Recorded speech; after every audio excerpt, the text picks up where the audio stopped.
amigo Gustavo, um bate-papo hoje um pouco diferente, para falarmos sobre o cenário da educação brasileira atual, falar sobre mundo, sobre inovação, tecnologia e principalmente sobre formação de professor.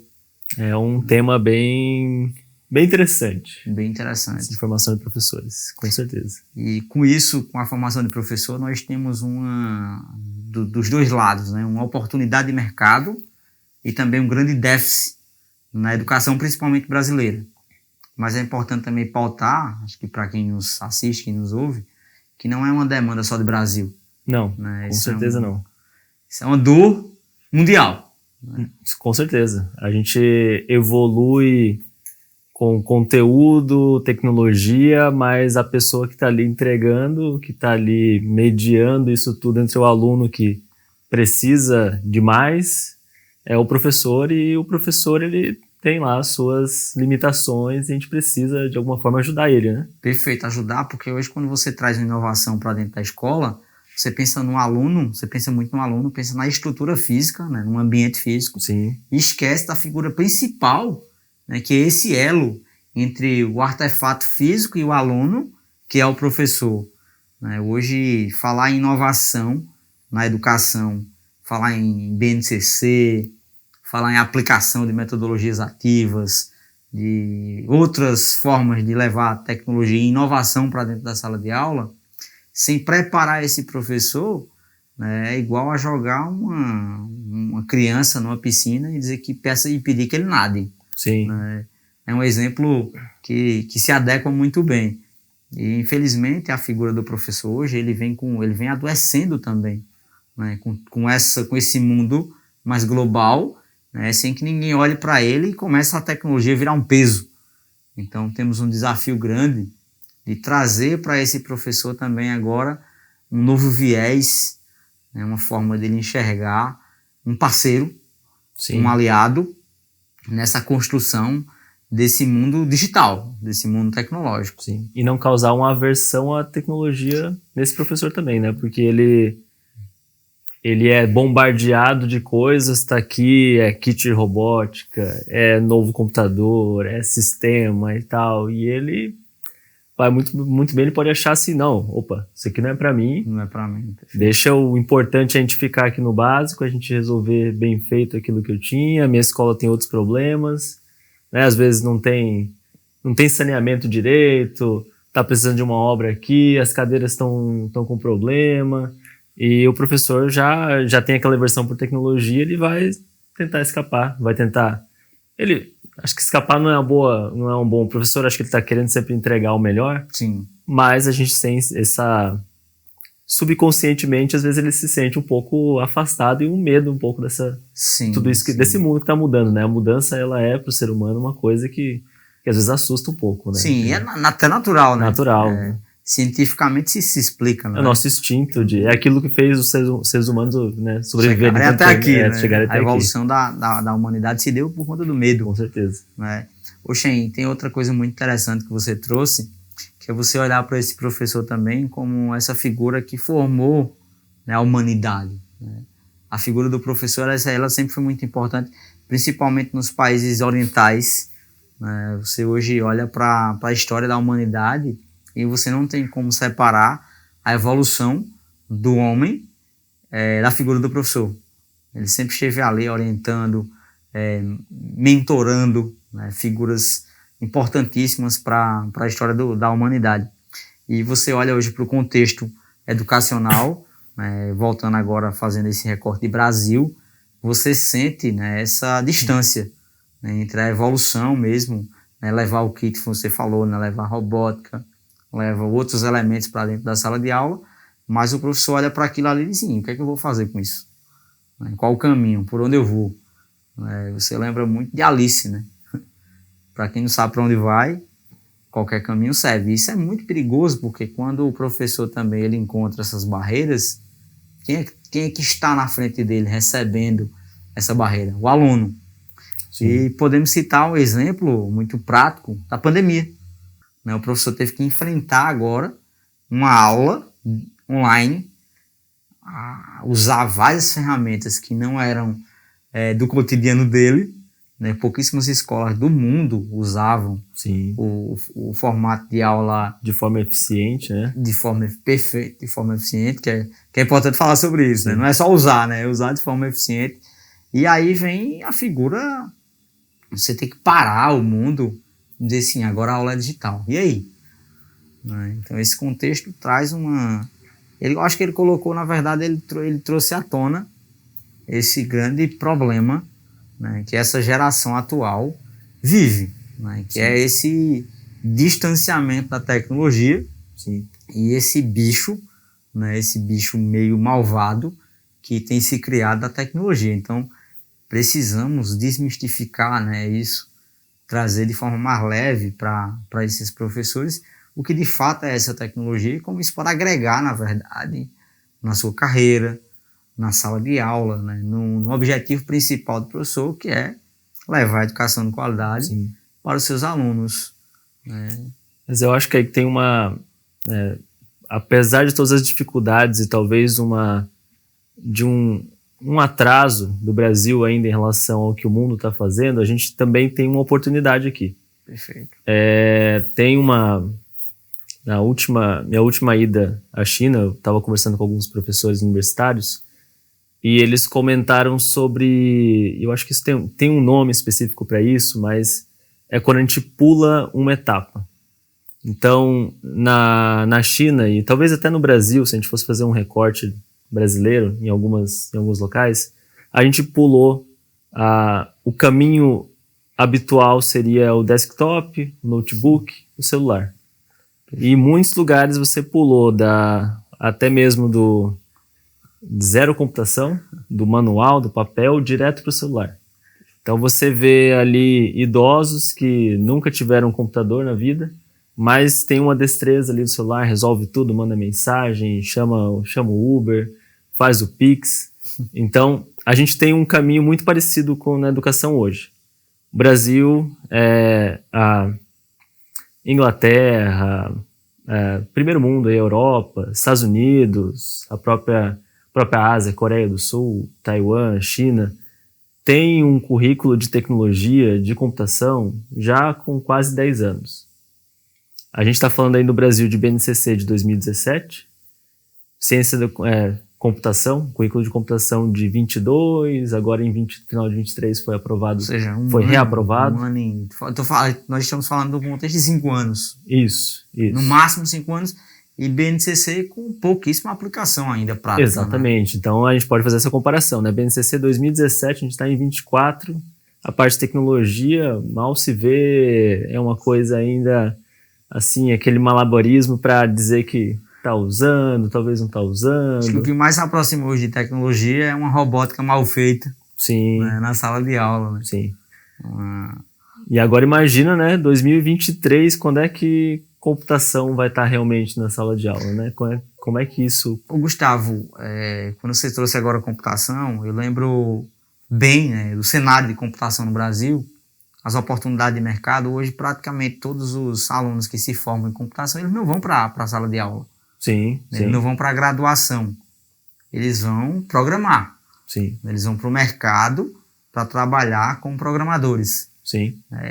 E como é que vai ser esse contexto agora com essa legislação de 2022, 2023, que diz que precisa também dessa certificação, né? Dessa formação em ciências da computação ou em computação de forma mais prática para a sala de aula. Como é que vai ser isso? Isso é bem complicado, porque a gente tem uma demanda muito grande do mercado para profissionais de tecnologia. É uma área que se paga conhecidamente muito bem, né? E, diferentemente, do outro lado da balança, tem o professor que é uma luta constante para a gente conseguir remunerações razoáveis para uma profissão tão importante, né? Pelo menos do ponto de vista de valor, que entrega tanto valor, né? Perfeito. Mas que não é remunerado na mesma proporção. Né? Então, acredito que isso também vai ser uma forma, né, de até, eu acho que, posicionar mais esse professor com certificações ou com formação na área de computação, para que ele possa até melhorar a sua remuneração, né? Já que vai precisar né, dessa figura, desse professor com formação técnica em computação para ministrar as aulas desse novo currículo, né, dessa nova educação que o Brasil aí tá começando a aplicar. BNCC, como a gente conversou, ainda pouquíssimo usada, né, na prática. Acho que ainda muito na figura conceitual, né, teórica. Fala-se muito de BNCC nos congressos, né, nas formações acadêmicas, nas formações de professores. O tema é BNCC, porém com pouquíssima aplicação prática, de fato, né, na sala de aula. Sim. E agora, com essa vinda, né, da computação para o portfólio, isso vai ainda mais tornar, acho que, você falou, são dois grandes momentos. Um momento de ver isso como uma oportunidade única, de sair na frente e ter alguma formação nessa área, né? E o outro lado é o seguinte: o professor que não estiver pronto para o futuro, ele vai estar fora desse mercado. Sim. Né? Então, vale muito você agarrar essa oportunidade, entender esse nicho, né, que se forma e sair na frente. E digo, do ponto de vista do professor, como a demanda para o mercado de tecnologia é muito grande, existe uma oportunidade muito grande para o professor que já é professor de matemática, de física, de português, de biologia, de buscar uma especialização, um curso. Mas aí, Gustavo, se ele for, por exemplo, uma graduação, o tempo é muito longo. Sim. Acho que estão falando de graduação mínima de 4 anos. E o Brasil não pode esperar. Ele também não pode esperar. O Brasil não pode esperar, o professor não pode esperar. Não pode esperar. As escolas não podem esperar. Sim, com certeza. O aluno também não vai poder esperar. Mas se ele for para curso livre, também existe outro agravante. Ele não se enquadra também na legislação. Eu acho que ele não está habilitado, ele não tem a habilitação para exercer aquela função. E se, assim, por acaso, né, haja ou existe algum ajuste para que, com a formação mais simples, ele exerça temporariamente aquela função, eu acredito também que ele não vai estar, na verdade, preparado, né, de fato, para assumir aquele papel. Mas hoje você encontra muito isso, né? O professor de biologia dando aula de física, porque você não tem um professor de física, né? Que é outra grande dor também do mercado educacional. Sim. Mas quando a gente traz para a tecnologia, ou você sabe ou você não sabe. Sim. Né? É 0 ou 1. Né? Sim. Não tem aquela... Vou fazer o jeitinho brasileiro. Eu vou fazer aqui a expressão muito usada no Brasil, a famosa gambiarra. Sim. Para dar uma aula de tecnologia. Não vai rolar. Né? Não vai rolar. Não vai rolar. E precisa se encontrar, acho, um caminho. Né? Precisa se encontrar um caminho. E eu acredito que foi através desse caminho que nós estamos unindo forças. Né? Gustavo Shen é um dos maiores especialistas aqui no Brasil em tecnologia, né? Um design de produtos. Tua graduação foi na China, né, Gustavo? Tu morou na China, estudou na China. Minha graduação foi aqui. A graduação foi aqui no Brasil? Foi em Curitiba, na UTFPR. E fui para a China, numa área que não tem nada a ver com... Minha graduação era em Engenharia Civil. Engenharia Civil. E eu fui parar em Design Thinking, né? Cara, numa universidade finlandesa dentro de uma universidade chinesa. Tudo a ver, né? Tudo a ver. Mas eu acho que foi o design que mudou tudo, né? Com certeza. Então são 10 anos no mundo da tecnologia educacional. A Engenharia Civil ficou bem para trás já. Ficou bem para trás. E desses 10 anos desenvolvendo, você desenvolveu... Você é parte, né, do desenvolvimento de um produto que está no mercado mundial. Acho que hoje já deve ter mais de 3 milhões de usuários, né, que usam esse produto que você, aí como design, ajudou a desenvolver. Né, no Brasil, acho que 500 mil de usuários, mais ou menos, por aí? Acredito que por aí. Um pouco mais até, né? Algumas centenas de escolas aqui no Brasil. E digo mais, a gente está em 2024, em 2018 na China, a gente estava trabalhando na primeira não, mas nas primeiras licenciaturas de tecnologia educacional, de ensino STEM, lá na China. Então, isso já tem 6 anos aí. Então, ou seja... Pensando em formar a primeira turma agora, e agora não, né? Mas em 2022, 21, 22, aqui a gente nem deu esse primeiro passo ainda. Mas lá na China já começou esse movimento em 2018. 2018 estava começando já as graduações, né? Então, outras, né? Os cursos de extensão, pós-graduação, mestrado, doutorado já aconteciam. Mas graduação, ali em 17, 18 que estava começando esse movimento. Uma coisa boa. Então, 2024, a gente começa agora um movimento no Brasil, né, trazendo esse contexto para cá, né, fazendo esse apanhado de tudo que existe mais moderno no mundo. E isso, aproveitando tudo que se aprendeu lá no mundo. Perfeito. Para trazer para cá. Para o mercado brasileiro. E lembrando que não pode ser uma graduação, porque a gente não pode esperar esse tempo. Sim, né? sim. A China começou em 2018.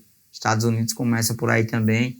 Agora o Grupo do Futuro estava na Europa, né? na Beta Educar lá em Londres, e o tema era formação do professor. Né? Agora em fevereiro, né? 4 meses atrás, o tema era formação do professor. É o tema que Estados Unidos fala, formação do professor, é o tema que a Ásia fala, né? Só que, de novo, como você traz, China, vocês lá atrás já estavam fazendo esse movimento desde 2018, e o Brasil está começando a falar sobre o assunto agora.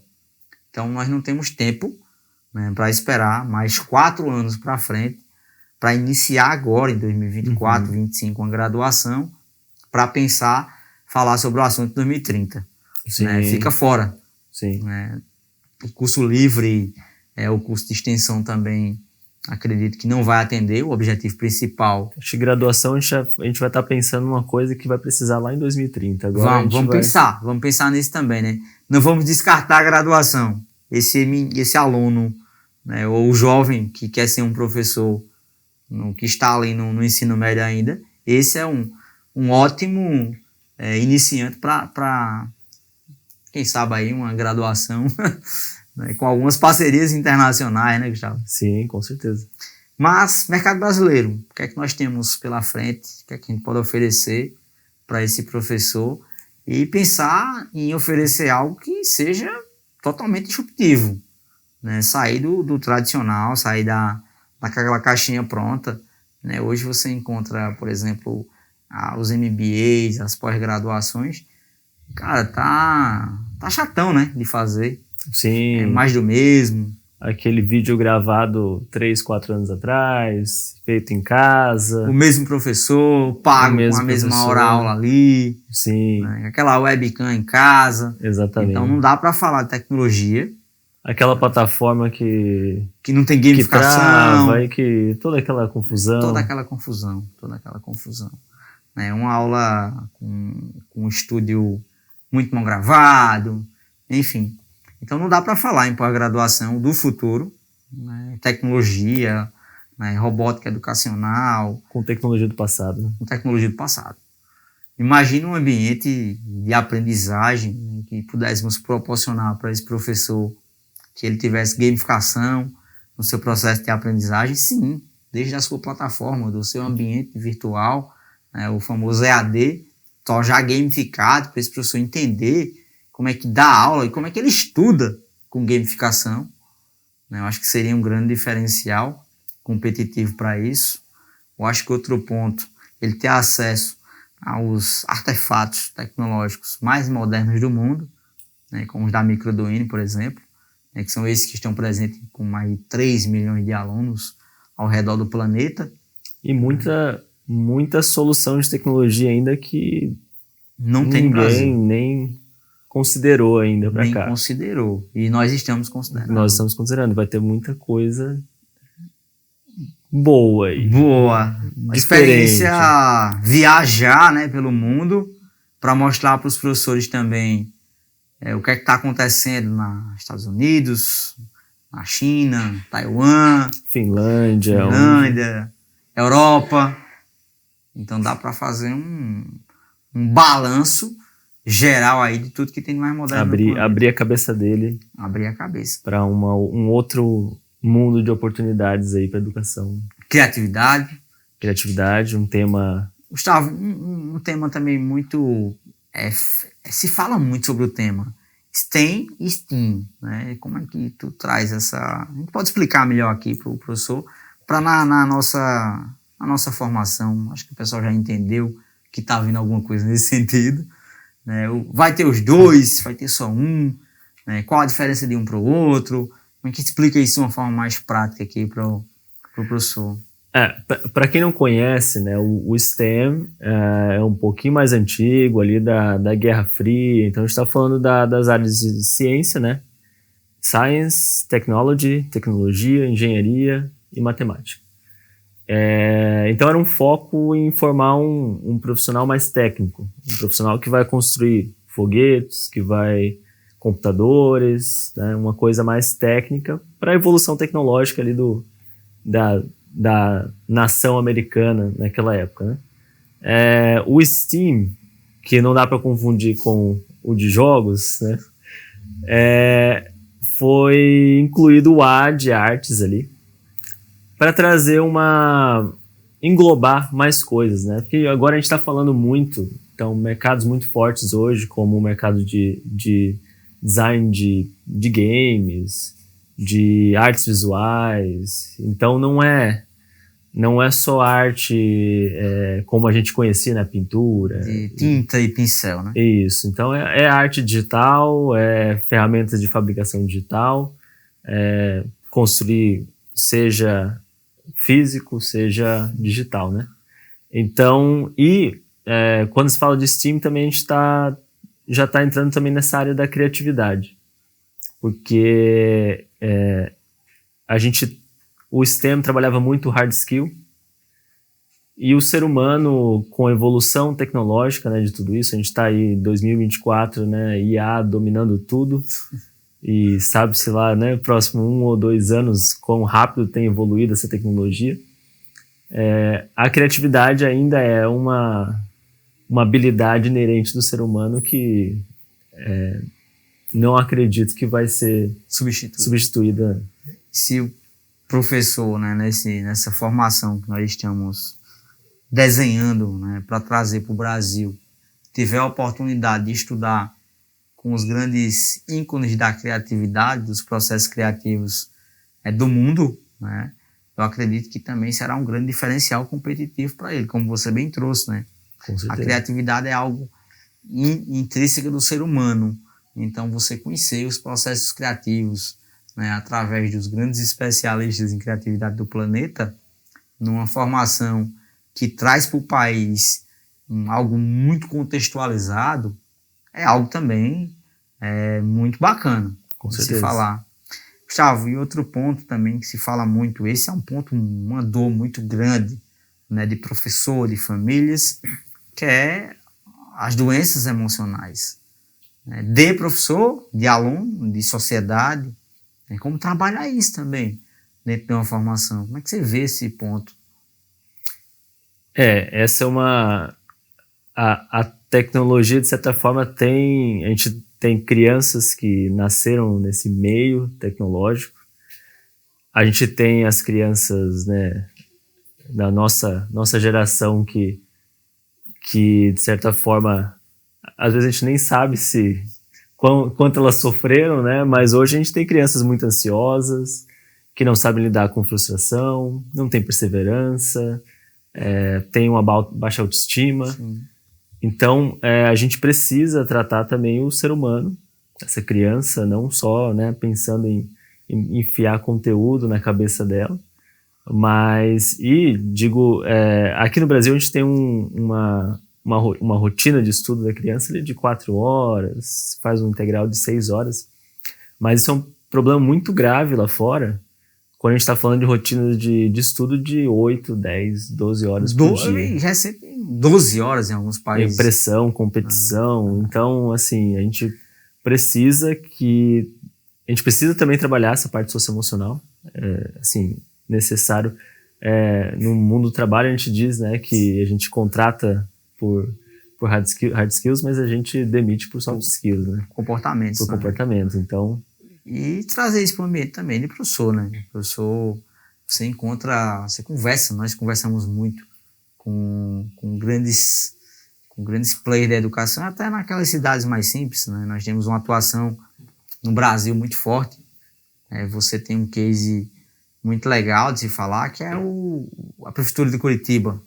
Né? O nosso grupo, a nossa empresa, ela atende hoje, via Microduino, são mais de 180 escolas, né, só na cidade de Curitiba, 1.500 professores em média, né, usam os nossos produtos, e você conversa também e sabe que hoje há um adoecimento também desse professor, nessas mesmas dores emocionais, por não saber lidar com tanta coisa que acontece, né, no mundo, e tanta inovação que chega na educação, mas ninguém chega lá com um manual, né, de montagem e diz assim, ó, usa aqui, dessa forma, eu te ajudo, te auxilio, o caminho é esse. Então há um adoecimento também hoje por parte do professor. E ele olha muitas vezes para o aluno... Ou chega também, mas é aquela coisa assim... Engessado, né? Engessado, ó, você não precisa saber nada, só faça... Só cumpre a ordem. Só cumpre a ordem, Só siga esse aqui, esse passo a passo aqui, e se dê por satisfeito que a aula... E ponto, né? E ponto final. Por quê? Porque sim. E outro ponto também muito interessante é aquela visão de que o aluno não quer nada. Esse é outro tema também que se traz para o contexto, e você olha para o aluno e diz assim, será que ele realmente não quer nada? Então experimente fazer o seguinte, pega esse menino, que você já disse que não quer nada, coloque ele para assistir a Netflix. Ele vai entrar na Netflix na sexta-feira, vai sair dela na segunda, sem saber em que lugar do mundo ele está. Né? Porque ele se concentrou e estudou aquilo ali. Ele zera um jogo, ele joga, né? Passa horas e horas jogando. Então a pergunta é, será que esse menino não quer nada? Ou ele não quer nada com a forma que estamos ensinando para ele? Né? Outro ponto bem polêmico é olhar para o Brasil e dizer assim, estamos na era do século XXI, então o aluno é do século XXI, o ambiente escolar, os espaços, as escolas, século XX, XIX, né, e algumas formas de ensino, século XVIII. Sim. Então como é que você conversa com todo mundo e coloca na mesma mesa? Sim. Então pensando nesses contextos também, é que trazer uma formação dessa para o país é algo, nós somos suspeitos para falar, mas quando você traz isso, Gustavo, quando você rodou o mundo, né, estudando sobre isso, como você mesmo já trouxe aqui, desde 2018, vocês já contextualizavam isso em China, né, e trazer para o Brasil é algo muito valioso. Né, acho que os professores vão ficar muito gratos.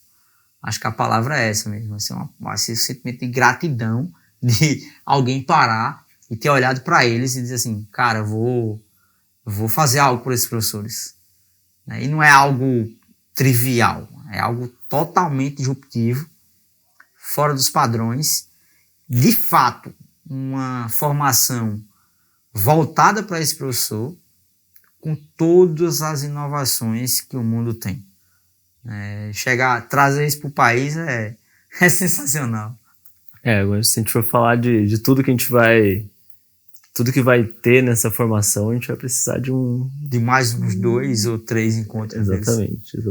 Mas podemos tem pelo muita menos coisa boa dar aí. Um spoiler aí pro pessoal do que é que tem, do que é que vai vir, né? Se vão ter professores convidados, se vamos trazer pessoas do mundo, né? Da Ásia, da Europa, da América, para participar. Vamos viajar também com esses professores. Vamos mostrar através das lentes tudo que está acontecendo nas escolas americanas, nas escolas da China, nas escolas dos Estados Unidos, né, na americana, no caso, da Europa. E vai acontecer isso? Será que vai acontecer? Vai ter inteligência emocional, vai ter gamificação, vai ter robótica de ponta, vai ter programação. O que é que vai ter? Conta aí pra gente. Não, pelo menos fala um pouquinho do que é que vai vir. Eu gosto de sempre ter três pontos, né, que eu acho que é o máximo para resumir bem, né?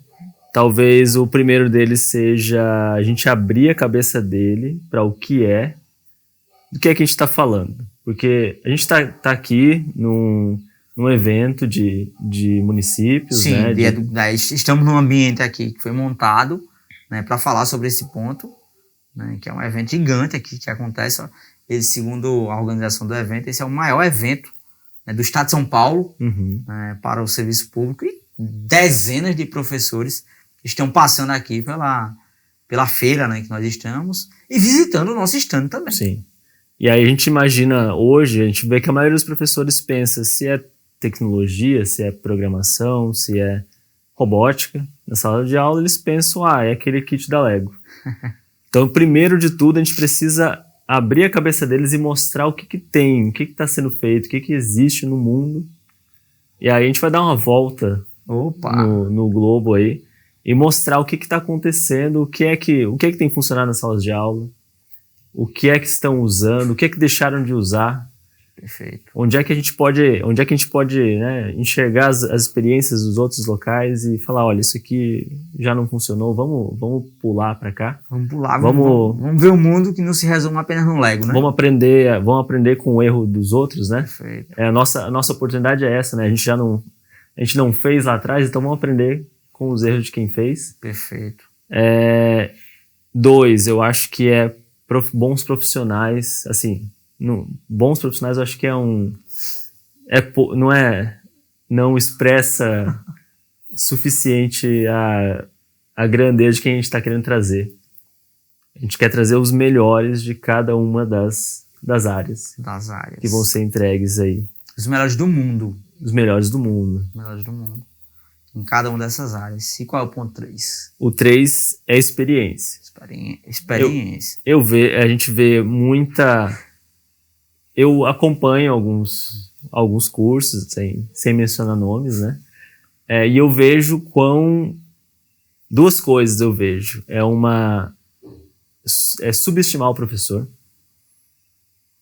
É falar, eu só posso entregar até aqui porque ele não vai dar conta. Assim, pelo menos é isso que eu entendo que foi pensado lá atrás. É o que a gente percebe, né? É o que a gente percebe, que foi pensado lá atrás. Olha, vou fazer o mínimo aqui para ele não desistir, porque eu tô subestimando esse professor. Ele não dá conta, ele não vai conseguir fazer, eu vou fazer o mínimo para ele fazer aqui, senão ele começa a desistir no meio. Feijão com arroz ali. O feijão com arroz. Então, subestimar o professor e não ter experiências. É muita coisa, é só a parte teórica. A parte teórica sendo entregue pelo professor, para ele assistir um vídeo e... Não tem elementos práticos. Não tem. Para que ele execute aquilo ali na sala de aula, né? Com certeza. Não tem esse suporte, não tem os melhores componentes eletrônicos para que ele faça aquilo, né? Então, Gustavo, depois desses 3 pontos, você foi muito preciso aí, foi cirúrgico, na verdade. O que é que vai ser, então, esse produto? Acho que a audiência deve estar curiosa para saber. É uma graduação? É um mestrado? É um doutorado? É um curso livre?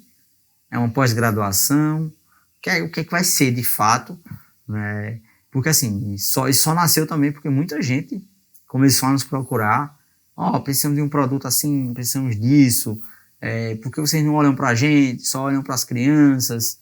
Então, a união dessas forças vai lançar o quê, na verdade? Qual é o objetivo? Então, explica para o pessoal o que é que vem aí pela frente. A gente pensou muito sobre isso, né? Porque um curso livre, a gente consegue entregar algumas atividades práticas, a gente consegue entregar um conteúdo, mas a gente quis focar bastante no professor. Então, um curso livre para o professor é simplesmente entregar para ele mais algumas atividades, mas talvez não trazer aquilo que ele... não trazer mais um ponto para ele evoluir na carreira dele, não trazer uma validação, porque feliz ou infelizmente, felizmente porque traz uma certa regulamentação, né? Sim. Infelizmente porque, né, como as coisas evoluem muito rápido, às vezes essa regulamentação ela não evolui também, né? Não evolui também. Então um curso livre não funcionava. Uma graduação são 4 anos. Eu acho que o professor ele já enfrentou a faculdade dele. Eu já pensei nisso, vou fazer a pedagogia, mas eu fui lá, sentei, vi a grade, daí eu falei, meu Deus, vou ter que fazer de novo português, vou ter que fazer... Não dá, vou ter que fazer... Bom, ter que partir do começo, isso dá tudo de novo. E 4 anos é um período longo para ele conseguir, né, aquele começo ali, você não tem nada prático, você está formando um jovem ali. Formando do zero, né? Está formando do zero. E outra também, você já falando sobre esse ponto, mas é importante reforçar, né? O país não espera mais 4 anos, ele não consegue esperar mais 4 anos. Não. Então a gente chegou num meio termo que a gente consegue entregar algo com uma qualidade, assim, estado da arte, como você gosta de dizer, e que entregue essas duas coisas, entregue um ensino bem direcionado para esse professor, né? Sem aquelas coisas que não importam, a gente vai direcionar muito bem o conteúdo, a experiência, as atividades e outras coisas que a gente vai apresentar depois. O desafio vai ser conseguir embalar tudo isso, né? Tanta coisa boa, né? Entregar num produto, né? Em pouco tempo. Acho que vai ser o desafio. O desafio não é o pessoal hoje no mercado, o desafio deles é embalar alguma coisa que preste. Sim. Né? O nosso vai ser pegar tanta coisa coisa boa, né? E entregar de uma forma mais resumida e prática para esse professor, sim, né? Um 70-30 ali, isso, que seja 70% prática e 30% teórico, né? E trazendo as metodologias mais úteis e eficientes do planeta, né? Para esse professor. Isso. E aí, do outro lado, né? Então, tudo isso. Do outro lado, a gente tem, e a forma que a gente encontrou de entregar isso é uma pós-graduação. Fantástico. Então, significa dizer para o mercado brasileiro que é do futuro, o grupo é do futuro, juntamente com você, vai lançar uma pós-graduação para o mercado educacional para atender professor. Seria isso? Exatamente. Então, exatamente. Vamos aguardar as cenas dos próximos capítulos e dar mais detalhes sobre essa pós-graduação, que eu tenho certeza que será um sucesso. E assim como o Microduino e os nossos produtos, impactar milhares de pessoas, principalmente professores do nosso Brasil. Legal, Kaique, é isso mesmo. E logo a gente tem aí mais novidades sobre como é que tá essa pós-graduação, nossa grade, como é que tá o desenho de tudo isso, uns pedacinhos de conteúdo, quem que vai participar. Opa! Prazo, né? Quando é que começa? Começa rápido. Tem que começar rápido, né? A gente não tem escolha, a gente precisa... Então acho que a gente acho que pode lançar para os professores aí uma lista de transmissão, né? Participar de um grupo exclusivo, do grupo mais seleto ali, em algum canto vai aparecer, eu acho que algum link para o pessoal clicar e já participar dessa lista. Legal.